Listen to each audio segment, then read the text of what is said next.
Muchísimas gracias. Bueno, buenas noches. Listo, a ver cuál gana primero. Muy buenas noches, muchísimas gracias a don Carlos por la iniciativa y por invitarnos a participar en el comité y por supuesto en el panel. Y muchísimas gracias también a los demás, ni siquiera son miembros, son amigos de muchos años y también colegas, tanto en la docencia como en diversas asociaciones en materia tributaria, así que es siempre un gusto. La forma que vamos a ver estos temas, en realidad el tema es muy amplio y tenemos relativamente poco tiempo hasta que el semáforo nos pare, y lo voy a tratar de abordar de una perspectiva un tanto diferente, no tan dogmática jurídica, sino tratar de ver cuál es realmente la perspectiva sobre la cual en una jornada como esta de derecho penal tributario, como nos comentaba el profesor, necesitamos abordar los temas de evasión, elusión y realidad económica. Y lo vamos a empezar a ver de una forma un tanto sui generis.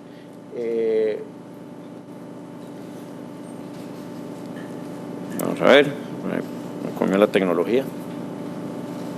Ahí. Lo vamos a empezar a ver del por qué la importancia. Y ustedes al final, cuando vemos temas de fiscalidad, y muchas veces cuando vemos temas de fiscalidad internacional, parece hasta una chismografía tributaria, porque evidentemente en donde hay capacidad económica hay el riesgo de tener incumplimientos tributarios, y entre mayor notoriedad tenga el contribuyente, mayor información va a tener. De hecho, hay casos para todo. Aquí estamos poniendo los casos que ya comentaba el profesor de Messi y de Cristiano Ronaldo. Messi, por ejemplo, que tiene o tenía sociedades en Uruguay y en Belice. Es el mejor jugador del mundo y tiene una sociedad en Belice en donde ni siquiera hay un estadio con la capacidad de tener un partido en la noche porque no tiene la capacidad de iluminación. La falta de razonabilidad y realmente lo mal asesorado que fue este señor es evidente. Steffi Graf, en realidad Steffi Graf no fue a la cárcel por tema tributario, fue su padre quien al final asumió la culpa de todo el problema. Juan Gabriel, Pete Rose, que además tenía problemas de apuestas y juntaba el tema de las apuestas junto con el tema tributario. Al Capone, evidentemente famoso porque fue arrestado por un tema tributario más allá de las actuaciones ilícitas que tenía. El actor Wesley Snipes, quien fue a la cárcel en Estados Unidos por un tema evidentemente tributario, o los diseñadores de moda Dolce & Gabbana, quienes también tuvieron sus problemas tributarios. Y ahí podríamos ir hacia atrás. Un tema que en España generó mucha bibliografía fue el caso de los Rolling Stones, de si tenían que pagar o no tenían que pagar. El golfista español Sergio García, porque es patrocinado por una marca de golf, salen su cara en unas vallas publicitarias en Estados Unidos y empieza un tema tributario importante a nivel internacional. Él reside en Suiza y la pregunta era si a través de la imagen que proyectaba en Estados Unidos tenía una residencia fiscal para efectos tributarios o no. Y por lo tanto, cuando estamos hablando todo el tema de evasión, de elusión, y ahora vamos a ir viendo otros ejemplos, también podemos ir tomando en consideración la dimensión que esto genera y por qué es importante y por qué el derecho, que como ustedes saben, el derecho al final de cuentas viene a regular una realidad social. Ahora que el profesor señalaba a Fernando Pérez Royo, en su manual de Derecho Tributario, probablemente, en mi opinión, es el manual más didáctico que hay, no tiene ninguna cita bibliográfica, es directamente al grano. Él pone una de las frases que es muy interesante, que es: siempre el contribuyente va con ventaja sobre la hacienda pública, porque cuantas más normativas establezca la hacienda pública, más imaginación va a tener el contribuyente para evadirla. Y aquí es algo muy similar que lo podemos ver a nivel internacional. Todo lo que está ocurriendo desde la crisis del 2007 y 2008, el mandato del grupo del G20 hacia la OCDE de establecer políticas diferentes por los procesos de elusión y evasión que estaban realizando las grandes empresas transnacionales, hace que el concepto, por ejemplo, de jurisdicción preferente sea un concepto muy relevante hoy día. Y hay una enorme discusión de que si esto es un tema de evasión o no evasión, y por supuesto hay un tema incluso mayor, y sobre todo para ustedes que son penalistas, o la mayoría de ustedes que son penalistas, con respecto a la prueba que se está teniendo. Ya el profesor comentaba el tema de la lista Falciani, pero hay muchísimas. Está los Panama Papers o los Paradise Papers, que son los más recientes, que fue un hackeo de la firma de servicios corporativos Appleby, que en realidad es el robo de información sobre la cual se está utilizando absolutamente todo. Al final hay una tendencia que ladrón que roba al ladrón, por lo tanto tiene la justificación de utilizar la información, y salió en verso, pero en realidad se está haciendo una generalización bastante contraria a derecho, y es pensar que todos los contribuyentes son evasores o que todos los que utilizan sociedades extranjeras lo son, y es evidente que no. 2 o 3 casos en los Paradise Papers. Una de las personas que salen relacionados es la reina de Inglaterra. La reina de Inglaterra no paga impuestos en Inglaterra, salvo que ella de manera voluntaria ha decidido pagar, o sus asesores le han recomendado pagar impuestos en algunas circunstancias, y sale en la lista. Si no hay un tema fiscal, es evidente. Aquí podríamos incluso ver algunas razones por las cuales es evidente la necesidad de tener jurisdicciones fuera de normalmente los países de residencia. Lo cierto es que los paraísos fiscales o jurisdicciones preferentes son territorios en donde la evasión y la ilusión brota, por lo menos a nivel de discusión dogmática, si la ilusión es correcta o no, o si la ilusión es lícita o no. La OCDE ha tomado la posición de que tenemos que luchar contra la ilusión, pero la ilusión, lo vamos a ver ahora más adelante, puede ser el resultado de la utilización de los mecanismos lícitos del sistema tributario. Ahora, vean el número, esto además tiene ya algunos años, 11.5 trillones es lo que se estima está depositado en los paraísos fiscales. El mayor inversor en la India son las Islas Mauricio, y eso simplemente son realidades que se tienen. El 7º centro financiero del mundo actualmente es Gran Caimán, son pinches 4 islas, 33,000 habitantes. Y por lo tanto hay una industria de servicios que se ha ido dando, sobre todo en la segunda mitad del siglo XX, por diversas razones, pero una industria de servicios que ha venido a llenar un vacío y que efectivamente ha sido utilizado tanto para lavado de dinero como para efectos ilícitos tributarios, pero no por ello hay que satanizar a todos los contribuyentes por esta situación. En el caso, esto genera, y es donde tiene una implicación a nivel local, una enorme discusión sobre cuál es el efecto real que estas conductas generan a nivel local. Hay este concepto del tax gap o de la brecha fiscal, ha sido relativamente desarrollado, y básicamente lo que viene a determinar es cuál es la diferencia real que puede existir entre el potencial recaudatorio y lo efectivamente recaudado. Y hay una enorme discusión con respecto a esto. Podemos ver, por ejemplo, que en la OCDE, que recientemente emite los programas de acción del proyecto BEPS, establece que no están las versiones en español, se copiaron las versiones en inglés. Se establece que hay una disminución en los ingresos estimados entre el 4 y el 10% del impuesto sobre la renta global corporativo a nivel mundial. Pero sin embargo, después ellos mismos establecen que más allá de un tema de política fiscal, estamos en presencia de un dato en donde no hay información disponible relevante para poder establecer estas cuantificaciones. De hecho, es bastante contradictorio. Por un lado dan la justificación de que este es lo que mueve el programa, específicamente el Plan de Acción 11, y por otro lado dice el análisis determina una enorme dificultad para poder establecer si la disminución en los ingresos, de acuerdo a ese potencial recaudatorio, proviene de prácticas elusivas y evasivas o de otras circunstancias. No así es la base de absolutamente todo lo que se está haciendo en BEPS.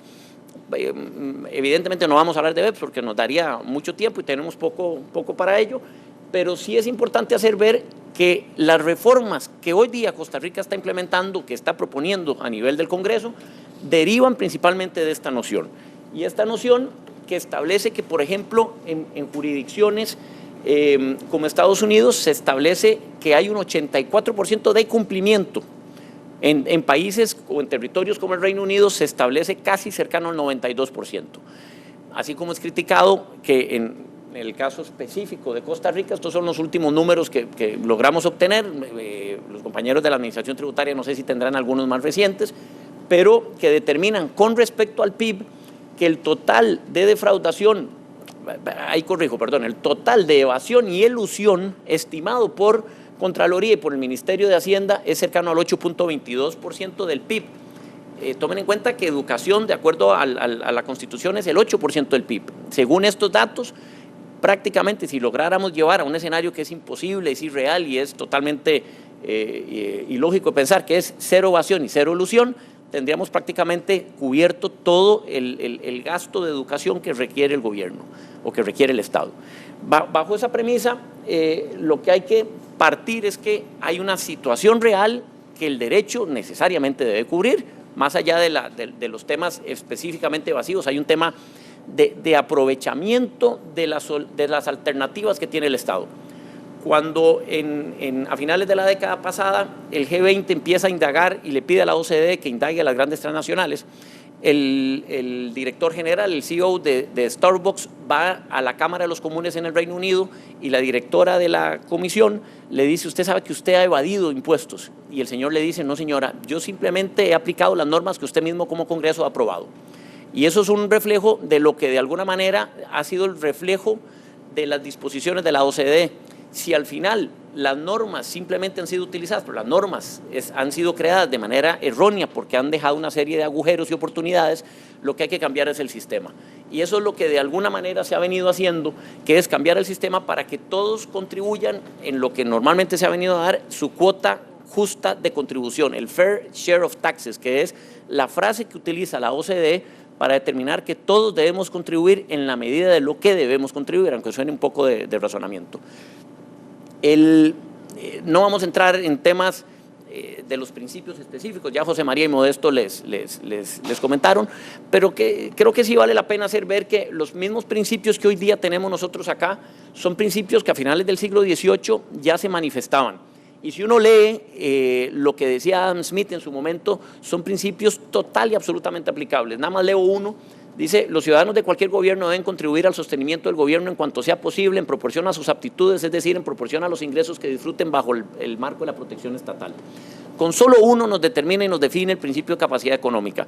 Con lo cual, cuando estamos hablando de los principios actuales, no son principios que salen por una coyuntura. Cuando leemos la exposición de motivos de las reformas fiscales de Alfredo González Flores, que de hecho dieron traste al periodo de golpe de Estado de los hermanos Tinoco, nos damos cuenta de que las situaciones que ellos están de alguna manera escribiendo en aquel momento son totalmente aplicables en la actualidad.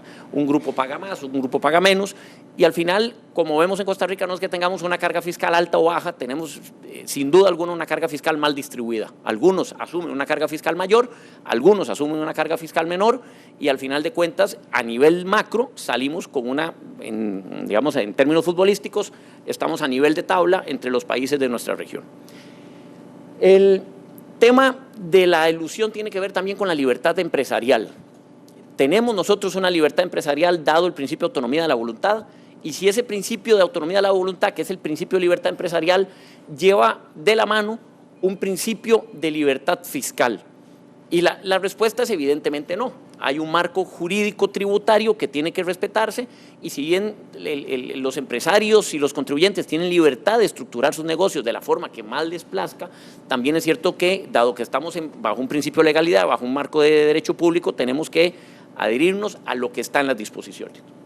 Y eso nos da tal vez una analogía o una metáfora, y es: ¿qué es lo que hace el contribuyente frente a la norma? El contribuyente, pensemos en un empresario que va a abrir una zapatería y tiene varias opciones, y esas opciones son desde el total cumplimiento hasta el total incumplimiento. Hacer el negocio de forma personal, con lo cual pagará menos impuestos sobre la renta, porque la tasa fiscal efectiva es cercana al 18% para un profesional independiente, aunque va a tener el tema de la seguridad social que ya comentaban al inicio. O puede decidir hacerlo a través de una sociedad. Puede decidir comprar el inventario con capital propio, puede decidir comprar el inventario apalancado con un préstamo, puede decidir comprar la máquina registradora también con capital propio, o hacerlo con capital prestado, o hacerlo con una figura como el arrendamiento financiero, arrendamiento operativo en función financiera, o el leasing, que es lo que normalmente se conoce. Todo eso nos da una serie de alternativas que prácticamente se definen en un concepto que acuña un funcionario de la administración española de apellido Larraz en los años 60, que es el de economía de opción.